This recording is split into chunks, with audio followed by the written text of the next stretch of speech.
Formal nang binuksan ang kauna-unahang Pasig Art Festival noong Lunes sa May Bunga Rainforest Park bilang bahagi ng pagdiriwang ng National Arts Month ngayong Pebrero. Ang programa ay pinangunahan ng Cultural Affairs and Tourism Office, Pasig Arts Club, Pasig Museum na may layuning ipakita at ipagdiwang ang talento ng mga Pasigueño sa sining. Dumalo sa pagbubukas si Konsehal Angelo De Leon, Chairman ng Cultural Affairs and Tourism, bilang pagpapakita ng suporta sa sining at kulturang lokal. Ngayon po ay umpisa ng National Arts Month dito sa Pasig City, kaya meron ho kaming mga workshops all throughout the week, simula ho ngayong araw na ito, Monday, and hopefully, sabi nga na sana yung mga nag-participate dito ay makapunta rin sa National Museum para mas ma-appreciate nila the work of art na mga mula sa mga Pilipinong sculptors, painters at lahat, para talagang closing program ng National Arts Month namin. I think kasi ang Rave ang pinakamagandang venue for it kasi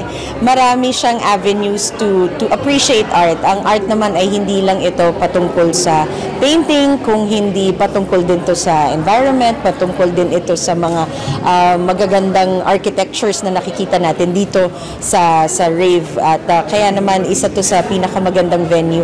At least kung meron silang activities like watercolor, bababa lang sila and meron na kagad silang subjects na pwedeng magawa. Kaya I think this is a perfect venue for that. Sana ho ma-realize natin at makita natin ang ganda ng kultura ng Pasig City. Hindi lang patungkol sa mga balita, kundi pati rin sa magagandang sining na naibabahagi ng bawat Pasigueño. Lumahok ang mga Pasigueño mula bata hanggang matanda upang ipakita ang kanilang talento. Kasama sa mga aktibidad ang art seminars, workshops at isang exhibit ng mga obra na likha ng mga local artists. Sa kasalukuyan, nagaganap ang first day ng aming tinatawag na Pasig Art Festival. So this is the first na kinandak dito sa Pasig City.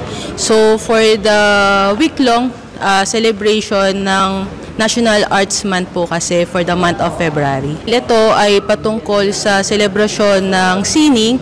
Ito ay ginagawa upang sana imbitahan ang mga Pasigueño at iba pang mga estudyante, lolo man or lola, na mag-participate sa mga sining tulad ng mga art talks, mga workshops na ikakandak para sa linggong ito.